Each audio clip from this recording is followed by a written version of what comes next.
Hello friends, welcome to the Sangam classes. दोस्तों, विज्ञान की इस नई सीरीज को आगे बढ़ाते हुए आइए आज हम दूसरा पार्ट स्टार्ट करते हैं। अभी तक हम लोगों ने 22 क्वेश्चन देखे हैं पिछले वीडियो में। इस वीडियो में हम लोग 23 नंबर से स्टार्ट करेंगे। आइए हम लोग आज का पहला क्वेश्चन स्टार्ट करते हैं क्वेश्चन नंबर 23 से। इसमें है 25 डिग्री सेंटीग्रेड, 38 डिग्री सेंटीग्रेड तथा 66 डिग्री सेंटीग्रेड केल्विन स्केल पर बदलने पर प्राप्त सही मान क्या होगा। मतलब आपको 25 डिग्री सेंटीग्रेड को केल्विन में बदलना है, 38 डिग्री सेंटीग्रेड को केल्विन में बदलना है तथा 66 डिग्री सेंटीग्रेड को केल्विन में बदलना है। और जो प्राप्तांक आएगा तापमान का, वो हमें देखना है किस ऑप्शन से मैच कर रहा है। दोस्तों, हम लोग जानते हैं किसी भी डिग्री सेंटीग्रेड में दिए गए तापमान को केल्विन में बदलने के लिए दिए गए तापमान में आपको 273 जोड़ना पड़ता है। तो हम लोग सबसे पहले क्या करेंगे, 25 में 273 जोड़ेंगे तो आपका आएगा 298। फिर आगे 38 में 273 जोड़ेंगे, आएगा आपका 311।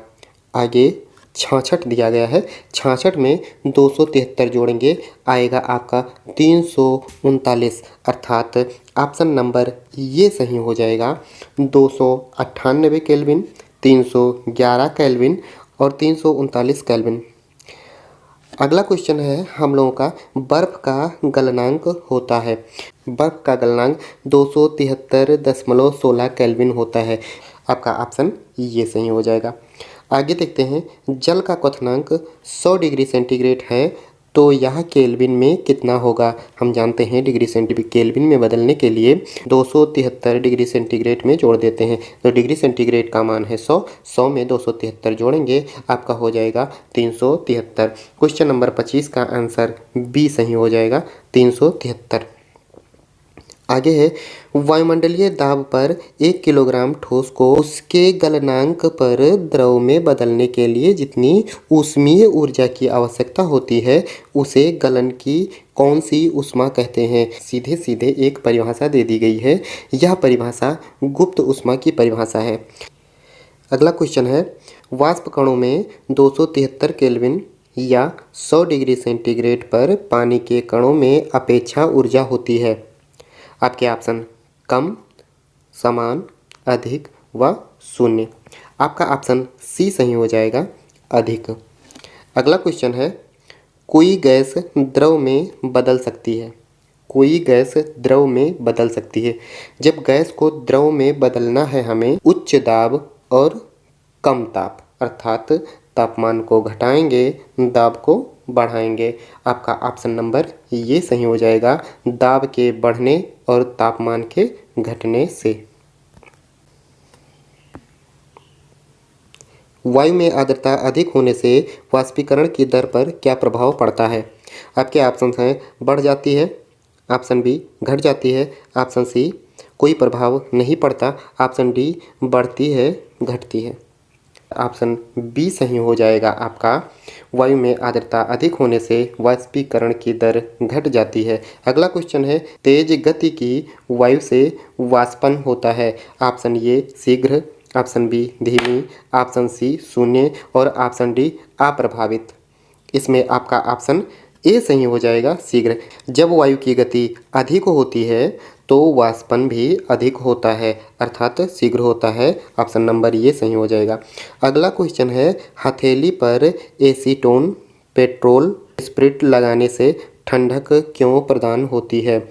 आपका ऑप्शन हो जाएगा वाष्पीकरण के कारण, ऑप्शन बी सही हो जाएगा।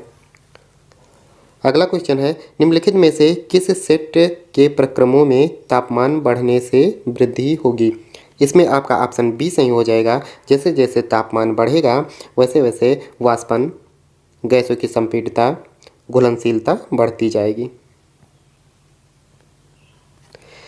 तापमान और दबाव संबंधी विशिष्ट शर्तों के अधीन गैसों को द्रव अवस्था में लाया जा सकता है। इसके लिए शर्तों की सही स्थिति क्या है। आपका ऑप्शन है निम्न तापमान निम्न दाब, आपका ऑप्शन बी है उच्च तापमान निम्न दाब, ऑप्शन सी निम्न तापमान उच्च दाब और ऑप्शन डी है उच्च तापमान उच्च दाब।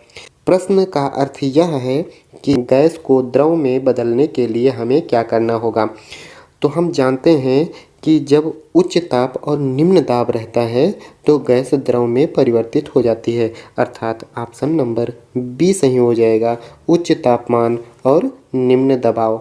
अगला क्वेश्चन है, कुछ पदार्थों को बढ़ते हुए आकर्षण बल के क्रम में व्यवस्थित किया गया, निम्न में से कौन सी व्यवस्था सही है।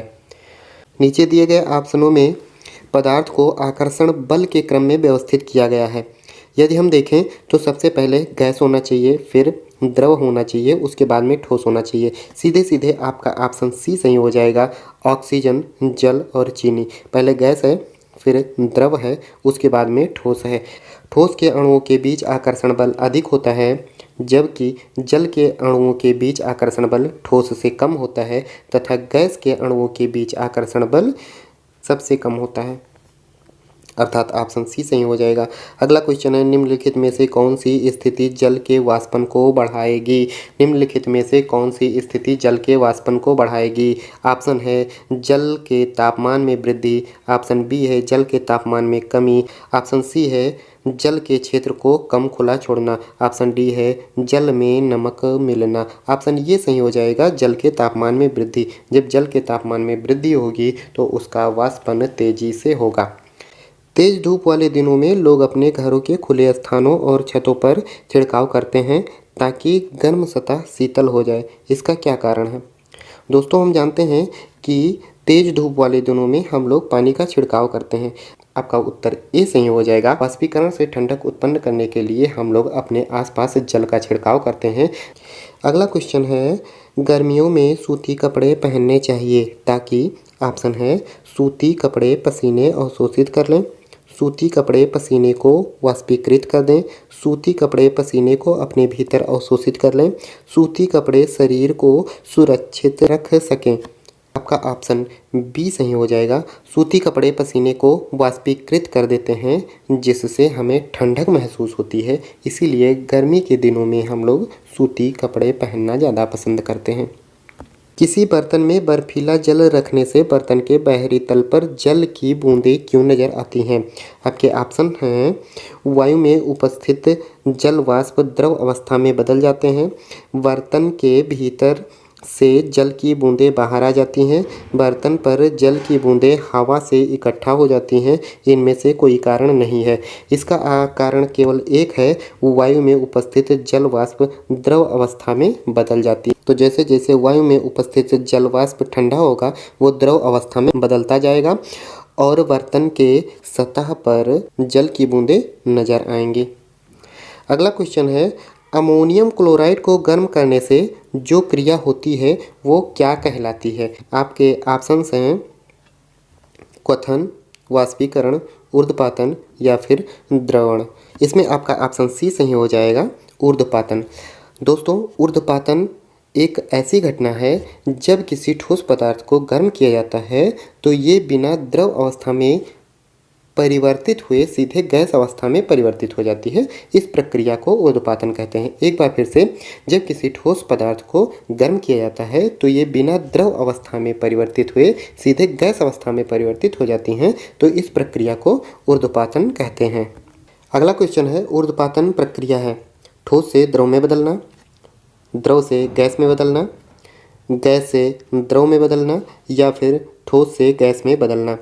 अगर आपको इससे पहले वाले प्रश्न का उत्तर पता चल गया है तो आप लोग इस प्रश्न का उत्तर जान चुके होंगे। कृपया कमेंट बॉक्स में इस प्रश्न का उत्तर जरूर लिखें। अगला क्वेश्चन है, शुष्क बर्फ है। ठोस कार्बन डाइऑक्साइड को शुष्क बर्फ कहते हैं। ठोस कार्बन डाइऑक्साइड को शुष्क बर्फ कहते हैं। अगला क्वेश्चन है, शुष्क बर्फ किस वायुमंडलीय दाब पर बनती है। ऑप्शन नंबर एक सही हो जाएगा, शुष्क बर्फ एक एटीएम पर बनती है, अर्थात एक वायुमंडलीय दाब पर बनती है। शुष्क बर्फ एक वायुमंडलीय दाब पर बनती है। ऑप्शन नंबर ये सही हो जाएगा। अगला क्वेश्चन है, ग्रीष्म ऋतु में मिट्टी के घड़े में रखा जल किस कारण ठंडा हो जाता है। इसका उत्तर होगा वाष्पन। क्वथनांक से कम किसी भी ताप पर खुले बर्तन में द्रव के वाष्प में परिवर्तन होने की प्रक्रिया को वाष्पीकरण कहा जाता है। अगला क्वेश्चन है, द्रव में बहाव का गुण विशिष्ट होता है, कौन सा कथन सही है। दोस्तों क्वेश्चन नंबर 44 के ऑप्शन नीचे कट गए हैं। मैं आपको बता दे रहा हूँ, बहाव का गुण जिसमें होता है वो तरल होते हैं और गैसों में भी बहाव का गुण होता है। ठोस में बहाव का गुण नहीं होता है, इसलिए इसका ऑप्शन जो है वो सी सही हो जाता है अगर आपको दिखाई देता है। गैस और तरल में बहाव का गुण होता है।